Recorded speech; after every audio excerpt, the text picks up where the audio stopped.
देशपांडे यांनी आरोप केलेला आहे की रोहित आर्या याला दीपक केसरकर यांनी जर शासनाकडनं 2 कोटी रुपये यायचे होते तर स्वतःच्या खिशातनं 8 लाख रुपये का दिले? एक गोष्ट अशी आहे की त्यांची काही अडचणीमुळे बिलं होत नव्हती. त्यांनी विद्यार्थ्यांकडून रक्कम गोळा केलेली होती आणि त्याबरोबर त्याला डिपार्टमेंटने नोटीस दिलेली होती आणि हा खुलासा डिपार्टमेंटने स्वतः दिलेला आहे.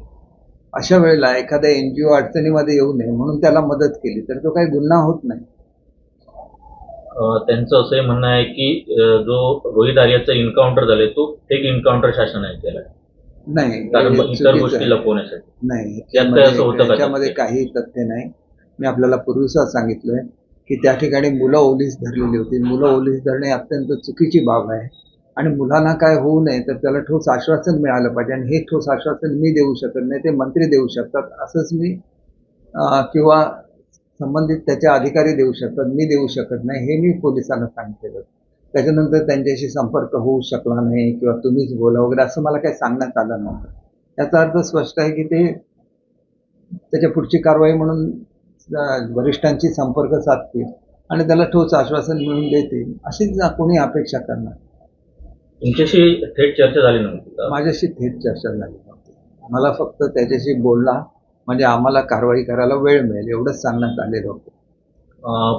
इथं आता सर्वच विरोधकांची अशी मागणी आहे की तुमची चौकशी व्हावी त्या प्रकारे. चौकशी व्हायला माझी काहीच हरकत नाही. चौकशीचं उत्तर दिलंच पाहिजे ना, प्रत्येकाने दिलं पाहिजे. प्रत्येक नागरिकाचं कर्तव्य आहे. 2 तास पोलीस नाट्यामध्ये पोलीस जे आता जे म्हणतायत ना की तुमचा संपर्क वगैरे तुम्ही केला नाही, बोलण्यास नका, हे नेमकं तथ्य काय पाहिजे? हे बघा, मी आपल्याला पुन्हा सांगतो, बोलण्याला नकार देण्यापेक्षा मी त्यांना सांगितलं की इथं तुम्हाला आश्वासन जे दिलं पाहिजे आश्वासन देण्याची मला ऑथॉरिटी नाही. त्याच्यामुळे तुम्ही संबंधित ऑथॉरिटी असलेल्या लोकांशी संपर्क साधा, कारण शेवटी मुलं ओलीस धरलेली होती, मुलं सुटण्याचा प्रश्न होता आणि त्याच्यामुळे ज्याला ऑथॉरिटी आहे त्यांनीच ते आश्वासन देणं आवश्यक होतं. एवढाच ह्याच्यातला भाग आहे. आणि समजा त्यांचा संपर्क होत नव्हता तर मग त्यांनी पुन्हा मला फोन करायला पाहिजे होता. असं काय मला एकदाच मी हा निरोप दिल्यानंतर मला पुन्हा काही फोनही आलेला नाही. त्याचा अर्थ आम्ही संपर्क साधण्याचा प्रयत्न करतो असंच मला उत्तर दिलं मी ज्याला त्यांना सांगितलं.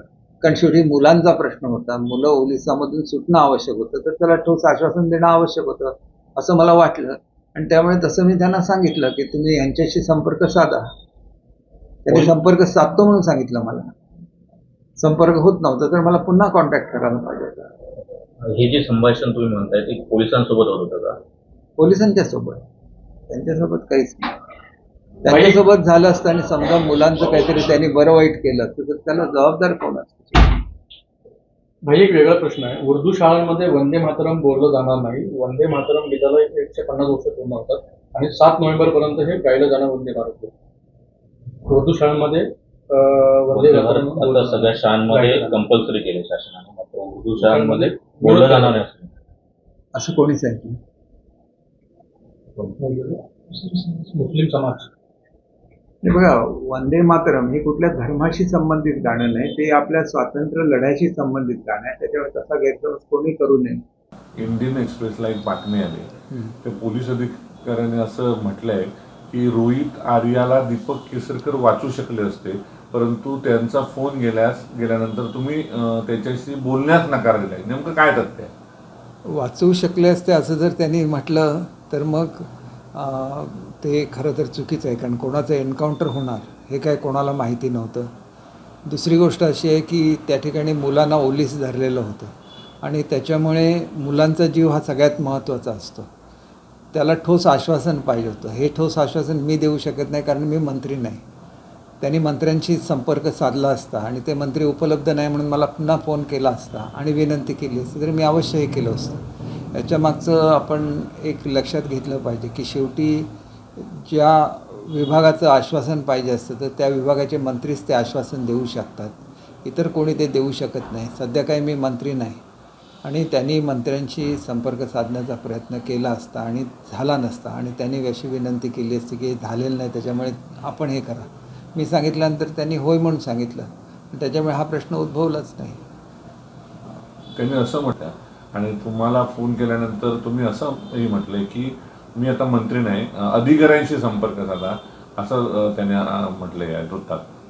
हे बघा, एक गोष्ट अशी आहे की अधिकाऱ्यांशी किंवा मंत्र्यांशी कोणाशी संपर्क साधायचा हा पोलीस डिपार्टमेंटचा प्रश्न आहे. तिथं मुलं शेवटी ओलीस धरलेली होती. एक म्हणजे मुलं ओलीस धरणं हे मला स्वतःला अजिबात मान्य नाही की हे अतिशय चुकीची पद्धत आहे. आणि दुसरं म्हणजे त्याला ठोस आश्वासन पाहिजे होतं, ते मी मंत्री म्हणून देऊ शकत नव्हतो. याच्या व्यतिरिक्त जर मला आग्रह केला असता तर मग निश्चितपणे त्याचा विचार करता आला असता की अशा काय ते आश्वासनाची आवश्यकता नाही, आपण नुसतंच बोला म्हणून. तर बोलायला माझी काहीच हरकत नव्हती. परंतु त्यांनी ज्या गोष्टीसाठी मुलांना ओलीस धरलेलं होतं त्या केसमध्ये ठोस आश्वासन देण्याचे अधिकार हे एकतर मंत्री किंवा संबंधित खात्याच्या अधिकाऱ्यांनाच असू शकतं. ते अधिकार मला नाही आहेत. भाई, तुम्हाला जेव्हा त्यांचा फोन आला पोलिसांचा, तेव्हा तुम्ही नेमकं काय प्रत्युत्तर दिलेलं होतं त्या फोनवरून? नाही, पहिल्यांदा तर मी त्यांना बोलतो म्हणूनच सांगितलं होतं. परंतु ज्यावेळेला मुलं ओलीस धरलेली आहेत आणि त्या ठिकाणी ज्वलनशील पदार्थ आहेत हे समजल्यानंतर त्या ठिकाणी ठोस आश्वासन मिळालं नसतं आणि त्यांनी जर मुलांना काही केलं असतं तर मग ते चुकीचं झालं असतं अत्यंत. आणि त्याच्यामुळे हे जे निर्णय असतात हे निर्णय त्या परिस्थितीनुसारच घ्यायला लागतात. त्याच्यामुळे मी त्यांना सांगितलेलं होतं की आश्वासन देण्याची माझी कॅपॅसिटी नाही, कारण मी आता मंत्री नाही, हे मी त्यांना सांगितलं. त्यामुळे त्यांनी मला त्यावेळेला जे उत्तर दिलं होतं त्याप्रमाणे आम्ही त्यांच्याशी संपर्क साधण्याचा प्रयत्न करतो असंच उत्तर दिलेलं आहे. मला जर असं उत्तर दिलं असतं की आम्ही प्रयत्न केला परंतु त्यांचा संपर्क होत नाही आहे, तरी तुम्ही ह्या पद्धतीने बोला, तर मग ते वेगळा विषय ठरला असता.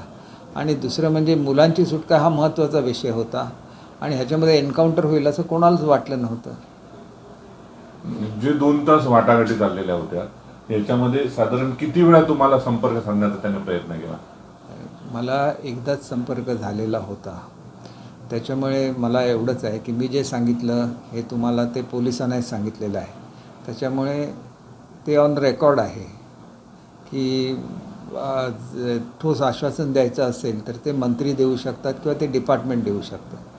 तो अधिकार माझा नाही हे त्यांना सांगितलेलं होतं.